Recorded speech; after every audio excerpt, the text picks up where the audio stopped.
Buenos días, compañeros y profesores. Nosotros vamos a hablar sobre el microcontrolador Atmega 328P, teniendo como objetivo dar una introducción, abordar su arquitectura, lenguaje de programación y buses de datos. Como objetivo específico, el desarrollar un sistema de adquisición de temperatura de una aproximación en tiempo real, utilizando el Atmega 328P y una pantalla Next-Gen y también un sensor de LM35. Pasando a la introducción, tenemos el origen del microcontrolador, el cual se basa en RISC-ABR como su arquitectura.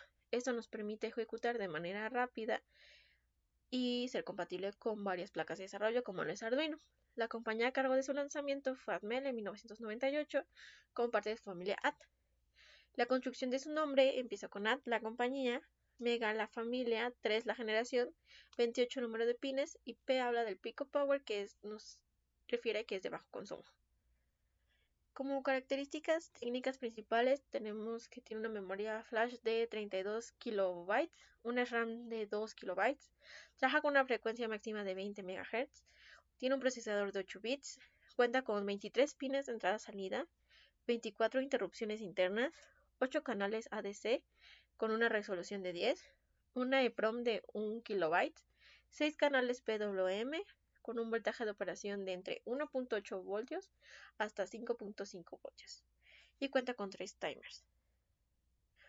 Por otra parte, el Atmega 328P tiene múltiples aplicaciones en el área de investigación, así como en el área biomédica. Una de los ejemplos es la aplicación de monitoreo ambiental, que puede ser el monitoreo de temperatura en un laboratorio, también en instrumentos de medición con diversos sensores, por ejemplo para el monitoreo de signos vitales. Y además se puede emplear para sistemas de respuesta rápida o instrumentación de equipo médico portátil. Y también se puede utilizar para la rehabilitación de pacientes. Bien, ahora vamos a hablar sobre la arquitectura del Atmega 328P. Pero para esto, primero hay que hablar sobre los bloques funcionales de los microcontroladores en general. Vamos a hablar rápidamente sobre esto. Primero que nada tenemos la CPU, que es la unidad central de proceso y es donde se van a realizar las operaciones lógicas y aritméticas. Tenemos los puertos de comunicación, que van a permitir comunicar el interior con el exterior del microcontrolador. Vamos a tener la memoria, vamos a tener distintas memorias. Una es la memoria de programa, que es donde se almacena el programa que se va a ejecutar. Vamos a tener la memoria de datos, que se dedica a modificar durante la ejecución del programa. La memoria interna, que va a ser una extensión de todos los datos que se requieran. Y los registros, que van a ser los que guardan información de configuración del microcontrolador. Tenemos el convertidor analógico digital. Vamos a tener el timer, los protocolos USART o SSI, que ya vienen establecidos por la industria, los PWM y las interrupciones. Bueno, vamos a hablar sobre la arquitectura de los microcontroladores ABR, lo cual es importante porque el Atmega 328P entra dentro de esta clasificación. Bueno, vamos a explicar primero lo de los registros. Como ya habíamos visto, aquí se van a guardar como tal las configuraciones del microcontrolador y se va a dividir, son como celdas, entonces se van a dividir en distintas secciones. La primera de ellas va del registro 0 al registro 15 y se llaman los registros de propósito general y van a ser las operaciones internas intermedias para pedir datos o para dar resultados y es de uso exclusivo del microcontrolador. También vamos a tener los registros del trabajo, que van del registro 15 al registro 31 y son los que se ocupan durante la ejecución del programa. Entonces, ¿cómo funciona esto? Bueno, se tiene el programa junto con los registros que le van a decir cómo funcionar. El programa se extrae de la memoria flash, se va a decodificar el programa y todo esto va a pasar a la ALU. Se va a correr el programa y pasa a los datos de memoria, que van a ser los datos que se van a ir almacenando. Vamos a hablar sobre arquitecturas de procesador. Vamos a tener tres principales: Simple Instruction Set Computer, Reduced Instruction Set Computer y Complex Instruction Set Computer. Estos van a referirse dependiendo de la cantidad de operaciones que van a poder ejecutar a la vez. El primero va a ejecutar apenas decenas, el segundo alrededor de 100 instrucciones y el más complejo puede correr cientos de instrucciones a la vez. Bueno, vamos a ver como tal el esquema del Atmega 328P. Vamos a tener que el Atmega tiene dos buses de datos, por lo cual tiene una arquitectura Harvard. Tiene la memoria flash, va a tener la CPU, que ya como ya vimos es del tipo AVR. En particular, en el Atmega vamos a tener 3 timers, 2 de 8 bits y uno de 16 bits. Va a tener un protocolo USART que va a servir como para comunicar puerto serial, y vamos a tener también los convertidores analógico digitales. Bueno, a continuación tenemos el esquema de pines del Atmega 328P. Y bueno, primero que nada, el primer pin es para poder grabar el programa. Los pines azules, que es el 2 al 6, el 11, 14 y del 19 al 15, van a ser pines digitales. El recuadro verde son los pines analógicos, aquí se van a conectar las señales analógicas, y tenemos 2 pines para conectar cristales timer. Bueno, pues yo voy a explicarles sobre el lenguaje de programación que se utiliza en la placa Atmega 328P, que el cual es desarrollado por la empresa Microchip Technology. Para programarla se usa el software Arduino IDE, esto es por sus siglas en inglés, que es Integrated Development Environment, que facilita la escritura y carga del código en la placa. Sus principales características son que permite crear, modificar, corregir y guardar programas conocidos como sketches. Cuenta con bibliotecas integradas, lo que facilita la programación de sensores, motores, pantallas y otros componentes electrónicos. El tener bibliotecas integradas tiene la ventaja que no se necesita programar funciones complejas desde cero, hace que el código sea más corto y fácil de entender y permite usar diferentes componentes sin preocuparse por detalles técnicos bajos. Para programar en la placa, el lenguaje es C++, aunque es posible programarlo en otros lenguajes tales como Processing. Estos lenguajes tienen en común que se basan en dos paradigmas principales, que es el imperativo, el cual describe paso a paso la ejecución del programa para alcanzar un resultado, y el orientado a objetos, que organiza el código de manera estructurada mediante clases, métodos y objetos. Estos lenguajes se caracterizan por ejecutar tareas específicas en donde usa funciones para modularizar el código, facilitando su lectura, mantenimiento y reutilización, y tiene funciones predefinidas y personalizadas. Las predefinidas incluyen una serie de funciones listas para usar sin necesidad de programarla desde cero, y las personalizadas son definidas por el programador para estructurar mejor el código y reutilizarlo. En el lenguaje de programación C++, permite a los programadores crear aplicaciones que van desde el software de sistemas hasta videojuegos y aplicaciones de alto rendimiento. Y Processing está basado en Java, el cual va a procesar información o datos para generar representaciones visuales. Para nuestra parte del código, inicialmente tenemos eh, una librería que se llama Nexion.h. Esta librería lo que va a hacer es comunicarse con la pantalla Nexion mediante el serial word y va a permitir actualizar gráficos, botones, textos y otros elementos en pantalla Nexion desde la placa. Definimos nuestra variable, que va a ser un sensor LM35, y posterior a esto vamos a configurar la gráfica Nexion, el cual tenemos a un componente NextWaveForm Fonda, el cual es un componente gráfico que tienen las pantallas Nexion, el cual permite visualizar datos en forma de gráfica de ondas. Y bueno, esto es básicamente como si fuera nuestro osciloscopio. Tenemos también un botón que inicialmente es falso, el cual se usará para controlar cuándo enviar datos a la pantalla Nexion. Posteriormente tenemos la parte en donde iniciará la comunicación con la pantalla Nexion, y en esta parte tenemos la pantalla, perdón, nuestro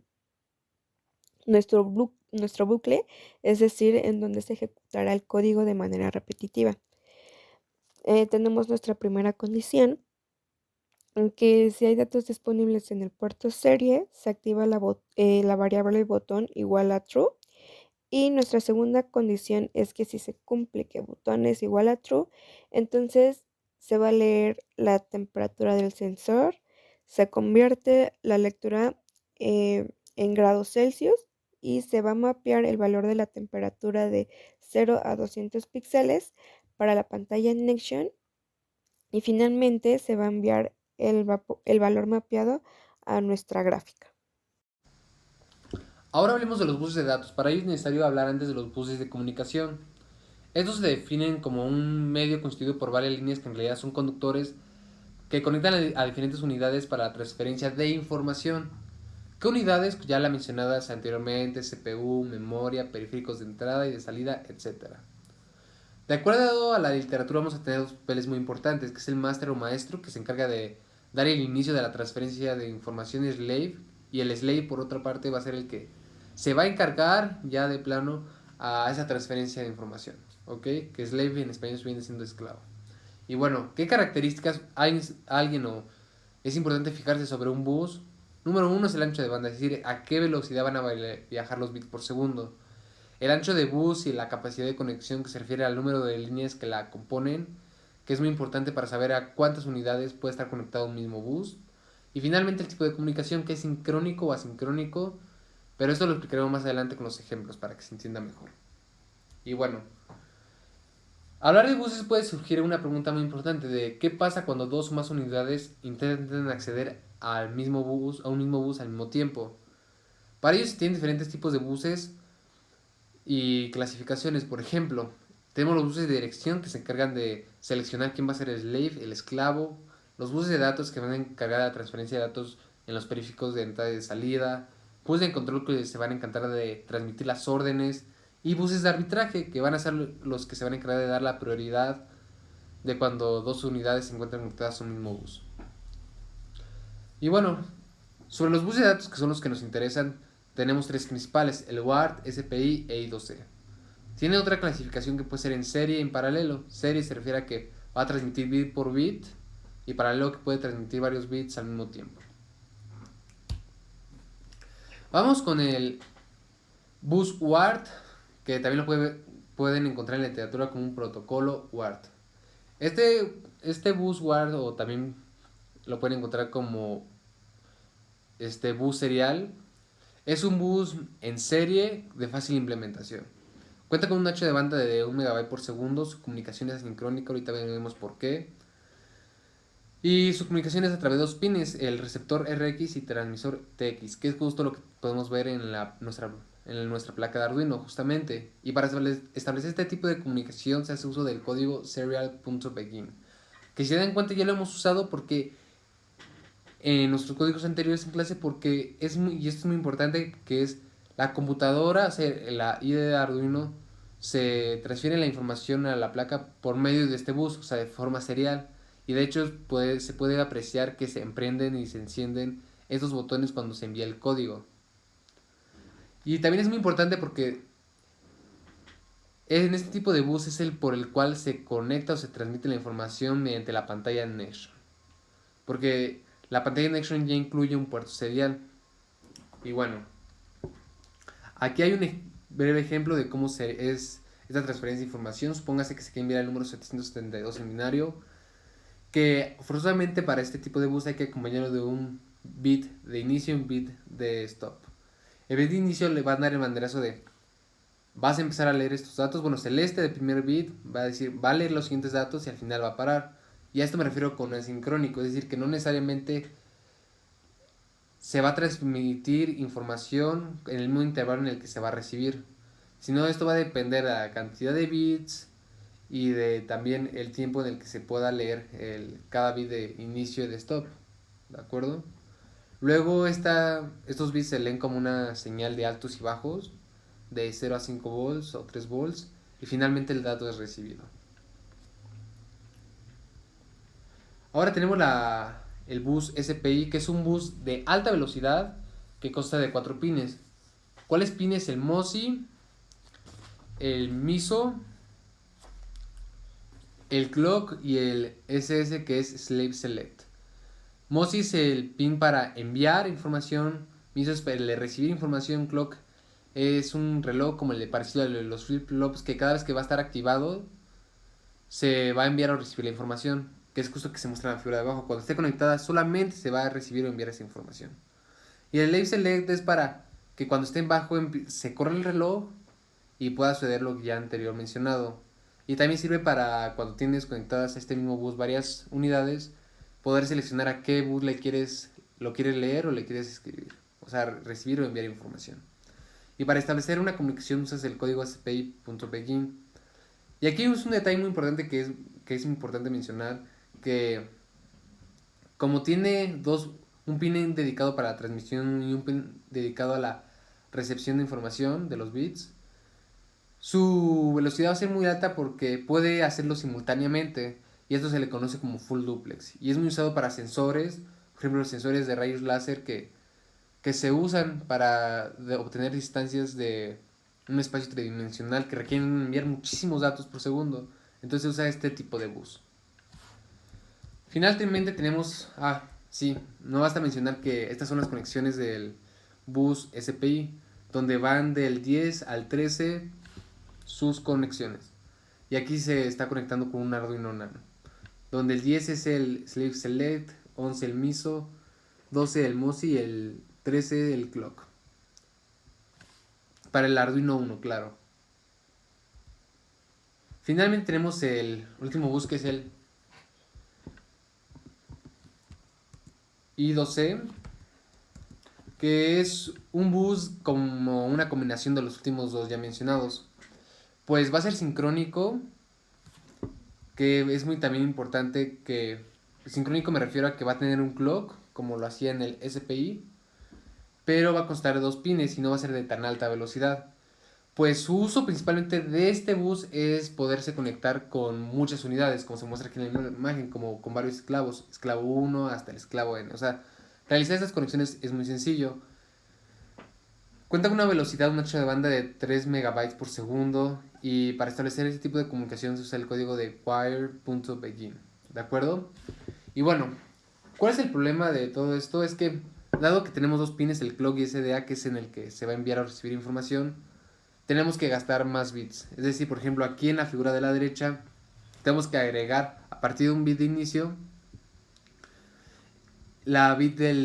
unos bits para la dirección a qué esclavo le vamos a enviar o recibir información. Y luego tenemos que enviar un bit de que si queremos leer o escribir sobre ese esclavo. Y luego tenemos un bit de confirmación que es el ACK, y ya luego van los bits de nuestra información. Y finalmente se lo acompañamos de un bit otra vez de confirmación y un bit de parada. Y por eso no se logra tan altas velocidades en este tipo de bus. Y este sería como las conexiones que corresponden a este tipo de bus, donde el pin A4 corresponde al SDA y el clock al A5. Y así se conectan para poner un ejemplo de 3 Arduinos. 3 Arduinos unos, claro.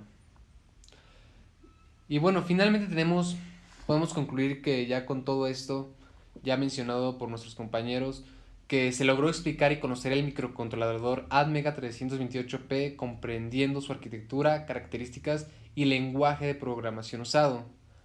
Además, se desarrolló un sistema de adquisición de temperatura de una aproximación en tiempo real utilizando un microcontrolador Atmega 328P, una pantalla Nexion y un sensor LM35, permitiendo observar una gráfica en la actualización de datos. Y esto ha sido todo. Muchas gracias.